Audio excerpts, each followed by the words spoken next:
Vamos a hablar un poco entonces de la carga de datos.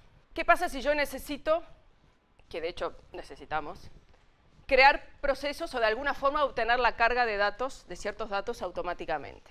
No tener que estar ingresando a mano ciertos datos que son base, como por ejemplo los países.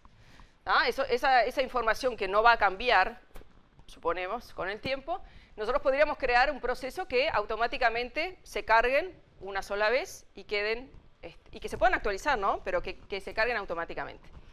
Una de las opciones es utilizar Business Component con Data Providers. Nosotros comentábamos recién que el Data Provider me devuelve una estructura de datos y que yo podría utilizar entonces un Data Provider para que me devuelva Business Component, porque de hecho el Business Component es una estructura también, basada en la transacción, pero es una estructura también. Entonces, supongamos que yo tengo en este caso la transacción de países, y fíjense que tengo el Country ID autonumerado. Entonces digo, bueno, declaro esta transacción como Business Component, me creo un Data Provider, arrastro la transacción y declaro cuáles son esos países que quiero cargar. Un detalle interesante, me parece a mí, y es que en este ejemplo, este Data Provider está cargado con datos fijos, no le estoy cargando atributos, ¿verdad? Es un Data Provider que no tiene tabla base. Nosotros vimos recién un ejemplo de un Data Provider que me implementaba el ranking de países, para lo cual yo le asociaba, le asignaba atributos a esos componentes. Sin embargo, en este caso estoy usando un Data Provider y estoy cargando esa estructura con datos fijos, le estoy cargando los nombres de los países. O sea que en realidad un Data Provider lo puedo utilizar tanto para acceder a la base de datos como para cargarlo con datos fijos. ¿Cuál va a ser el detalle interesante, si se fijan acá? Y es que el Data Provider tiene la propiedad Collection en True. Porque la transacción, como yo la veo, representa a un país. Pero yo quiero que me devuelva ese conjunto de países. Por lo tanto, al Data Provider le digo, el Collection tiene que estar en True. Porque mi estructura que yo estoy utilizando es simple, pero yo quiero que me devuelva la colección. Entonces le pongo el true al Data Provider. Y cuando le pongo esa propiedad true, me habilita otra propiedad que es el collection name, lo cual le tengo que asignar un nombre para que genere esa colección. Bien, entonces, declaré el Business Component, me creo el Data Provider me devuelve ese conjunto de Business Component. Ahora, dijimos recién que cuando yo utilizo la transacción como Business Component, necesito poner explícitamente el commit, porque no lo hace. Y el Data Provider tampoco lo va a hacer. El Data Provider lo que va a hacer es devolverme el conjunto de Business Component. Necesito recorrer esa colección y hacer el correspondiente, la grabación correspondiente y el commit. Fíjense que puedo utilizar el insert. Yo directamente puedo aplicar el insert a la colección. ¿Podría haber utilizado el save? Sí, por supuesto, pero tendría que haber recorrido la colección, porque el save no se lo puedo aplicar a una colección entera. ¿Está bien? Tendría que haber recorrido, tendría que haber utilizado el for, elemento, in la colección, y aplicarle el save a cada uno de esos elementos, y después el commit. En cambio, al disponer de este método insert que aplica a la colección, directamente obtengo la colección a partir del Data Provider y le hago el insert y el commit. Lo que hicimos en este caso fue crear un web panel con un botón para disparar ese proceso. Pero esta es una forma de crear automáticamente la carga de datos en una tabla. No es la única forma. El Business Component es la transacción. Los atributos no son Business Component. Business Component es la transacción country en este caso. Cuando yo arrastro la transacción sobre el Data Provider, lo que va a hacer para la estructura que yo tengo ahí es esto.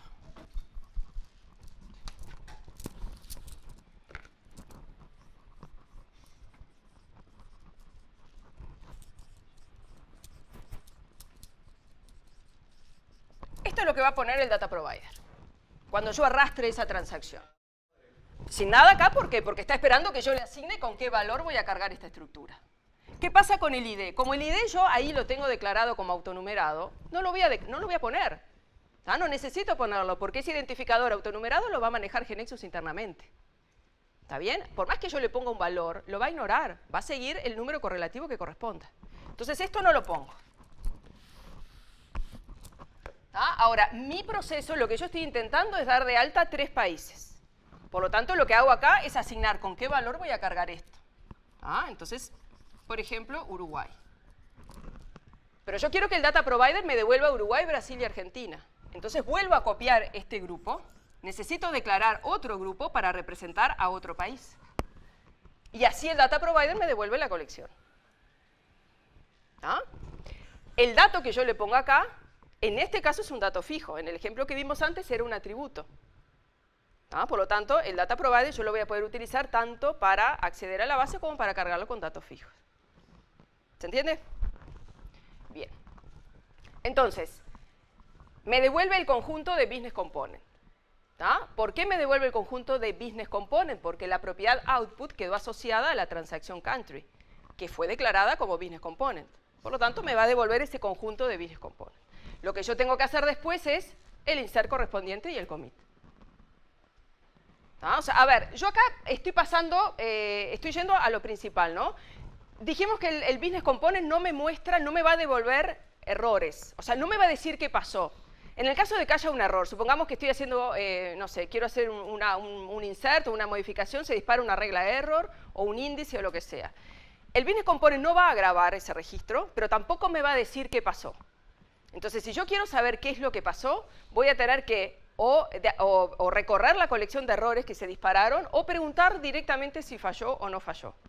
Entonces, una de las cosas que puedo hacer es utilizar el método fail. Yo puedo decir if country.fail, si falló, un mensaje de que falló y hago el rollback. Lo ponemos a mano. Digo, en algunos casos se va a hacer automáticamente, pero lo declaramos explícitamente. Y ahora, si yo quiero saber exactamente qué es lo que pasó, si yo quiero saber exactamente que se disparó la regla error determinada, tengo que obtener esa colección de errores. Ustedes vieron cuando creamos una base de conocimiento que automáticamente se crean un conjunto de objetos.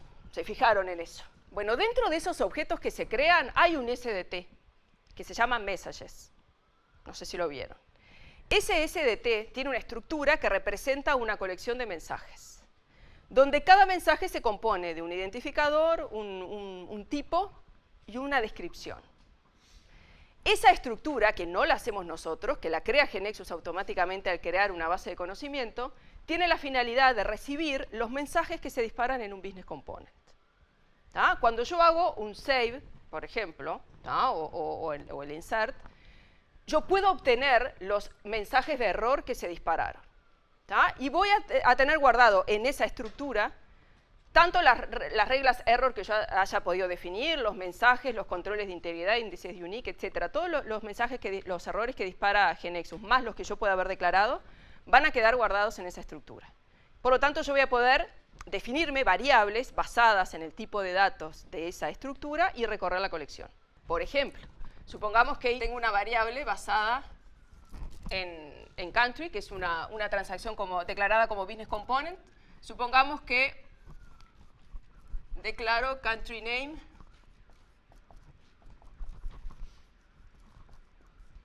Brasil. Un ejemplo. Supongamos que tengo este código. Y supongamos que en mi transacción country tengo una regla error que dice que no trabajamos con Brasil. Un ejemplo. Esa regla error se va a disparar. Por lo tanto, este registro no se va a grabar. Pero no voy a saber por qué, a no ser que yo pida recorrer esa colección de errores. Entonces puedo directamente acá, antes de hacer el commit, puedo preguntar.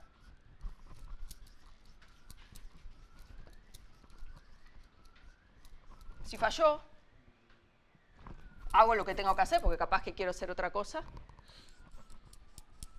Y si no, puedo sacar un mensaje y hacer el commit. O sea, le puedo poner la lógica que yo necesite.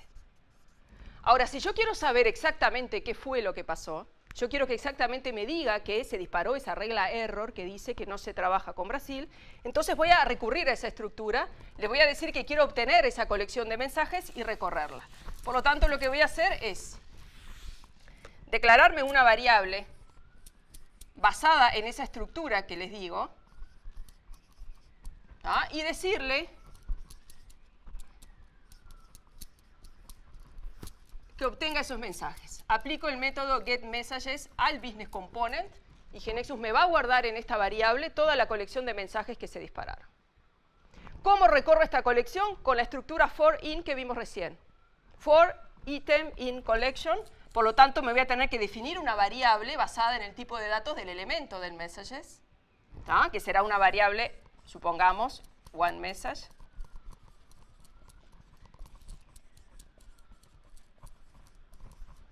Y acá puedo mostrar ese mensaje. Puedo utilizar el comando msg. Msg era una regla, nosotros lo vimos en las rules. También es un comando que yo puedo utilizar dentro del código. Y lo que voy a pedir que me muestre es el description de este mensaje.